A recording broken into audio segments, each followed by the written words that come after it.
The O'Connell Circle, Mr. Dedalus said about him. Mr. Power's soft eyes went up to the apex of the lofty cone. He's at rest, he said, in the middle of his people, old Dan O. But his heart is buried in Rome. How many broken hearts are buried here, Simon? Her grave is over there, Jack, Mr. Dedalus said. I'll soon be stretched beside her. Let him take me whenever he likes. Breaking down, he began to weep to himself quietly, stumbling a little in his walk. Mr. Power took his arm. She's better where she is, he said kindly. I suppose so, Mr. Dedalus said with a weak gasp. I suppose she's in heaven, if there is a heaven. Sad occasions, Mr. Kernan began politely. Mr. Bloom closed his eyes and sadly twice bowed his head. I am the resurrection and the life. That touches a man's inmost heart. It does, Mr. Bloom said. Your heart, perhaps, but what price the fella in the 6 feet by 2 with his toes to the daisies? No touching that, seat of the affections, broken heart. A pump, after all, pumping thousands of gallons of blood every day. One fine day it gets bunged up and there you are. Lots of them lying around here, lungs, hearts, livers, old rusty pumps. Damn the thing else. The resurrection and the life, once you're dead, you're dead. That last day idea, knocking them all up out of their graves, come forth, Lazarus, and he came fifth and lost the job.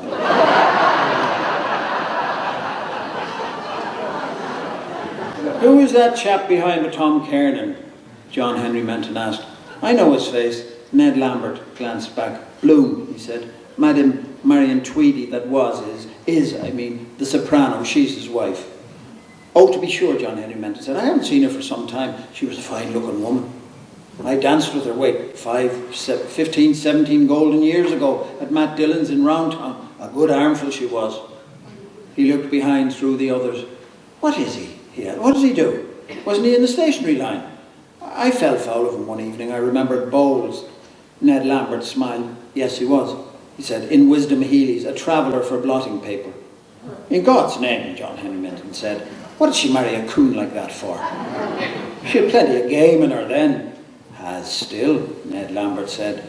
He does some canvassing for ads. John Henry Menton's large eyes stared ahead. The barrow turned into a side lane. A portly man, ambushed among the grasses, raised his hat in homage. The gravediggers touched their caps.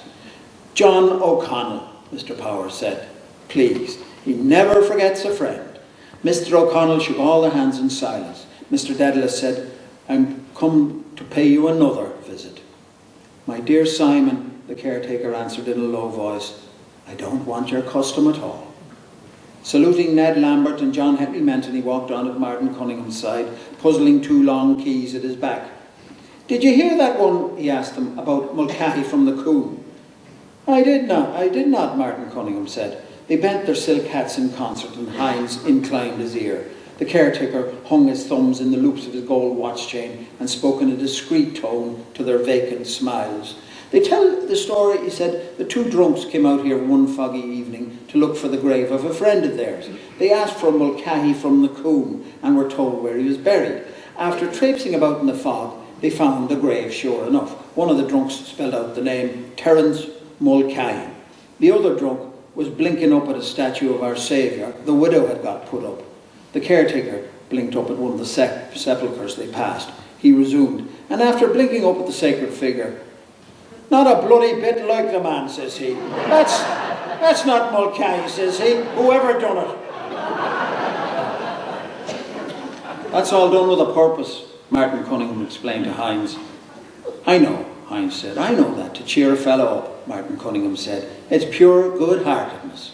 Damn the thing else. Mr. Bloom admired the caretaker's prosperous bulk. All want to be on good terms with him. Decent fella, John O'Connell, real good sort. Keys, like keys is ad. No fear of anyone getting out, no pass-out checks. Habeas corpus. Fancy being his wife. Wonder he had the gumption to propose to any girl. Come out and live in the graveyard. Dangle that before her. It might thrill her first. Courting death. Shades of night hovering here with all the dead stretched about. The shadows of the tombs when churchyards yawn. And Daniel O'Connell must be a descendant, I suppose. Who is this used to say he was a queer, breedy man, great Catholic all the same, like a big giant in the dark? Will-o'-the-wisp. Gas of graves. Want to keep her mind off it to conceive at all. Women especially are so touchy.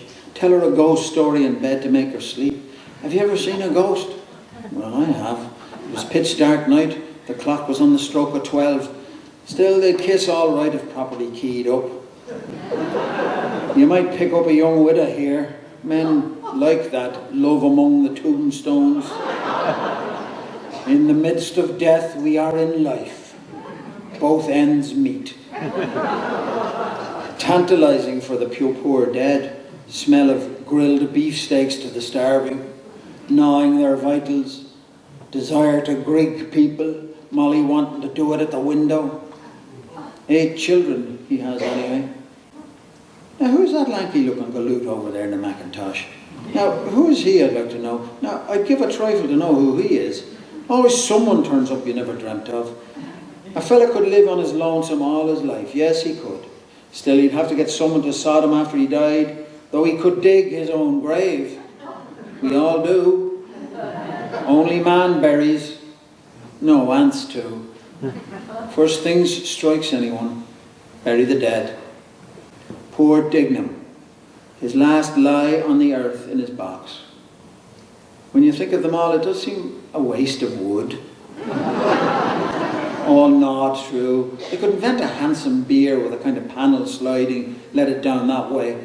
But they might object to be buried out of another fella's. They're so particular. Lay me in my native earth, bit of clay from the Holy Land.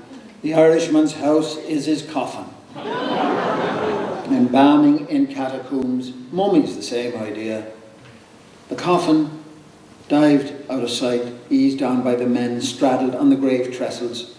They struggled up and out, and all uncovered. Gentle, sweet air blew round the bared heads in a whisper. Whisper. The boy by the grave head held his wreath with both hands, staring quietly in the black open space. Well, it's a long rest. Feel no more. It's the moment you feel.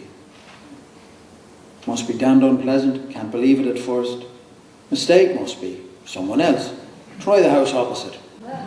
Wait, I wanted to. I haven't yet. Then darkened death chamber. Would you like to see a priest? The death struggle. His sleep is not natural. Press his lower eyelid. Watching, is his nose pointed? Is his jaws sinking? Are the soles of his feet yellow? Bam! Expires. Gone at last. People talk about you a bit. Forget you. Don't forget to pray for him. Remember him in your prayers. Even Parnell. Ivy Day dying out. Then they follow, dropping into a hole, one after the other. We're praying now for the repose of his soul, hoping you're well and not in hell. Nice change of air out of the frying pan of life into the fire of purgatory. The caretaker moved away a few paces and put on his hat. Had enough of it. The mourners moved away slowly without aim by devious paths, staying a while to read a name on a tomb. Let's go round by the chief's grave, Hines said. We have time. Let us, Mr. Power said. We turned to the right, following their slow thoughts. With awe, Mr. Power's blank voice spoke. Some say he's not in that grave at all. That the coffin was filled with stones. That one day he will come again. Hines shook his head. Parnell will never come again, he said. He's there, all that was mortal of him. Peace to his ashes. Mr. Bloom walked unheeded along his grove by saddened angels, crosses, broken pillars, family vaults, stone hopes praying with upcast eyes, old Ireland's hearts and hands. More sensible to spend the money on some charity for the living. Pray for the repose of the soul of. Does anybody really? Plant them and have done with it. like down a coal chute, then lump them together to save time. All Souls Day, 27th I'll be at his grave, who passed away, who departed this life, as if they did it of their own accord. Got the shove, all of them, who kicked the bucket. More interesting if they told you what they were. So-and-so wheelwright. I travelled for Cork Lino. I paid 5 shillings in the pound. Or a woman's with her saucepan. I cooked good Irish stew. Eulogy in a country churchyard, it ought to be that poem of whose is it, Wordsworth or Thomas Campbell? How many? All these here once walked round Dublin. Faithful departed. As you are now, so once were we. The gates glimmered in front, still open. Back to the world again. Enough of this place, brings you a bit nearer every time. Gives you the creeps after a bit. I will appear to you after death. You will see my ghost after death. My ghost will haunt you after death. There is another world after death named hell. I do not like that other world, she wrote. No more do I. Plenty to see and hear and feel yet. Feel live, warm beings near you. Let them sleep in their maggoty beds. They're not going to get me this innings. Warm beds, warm, full-blooded life.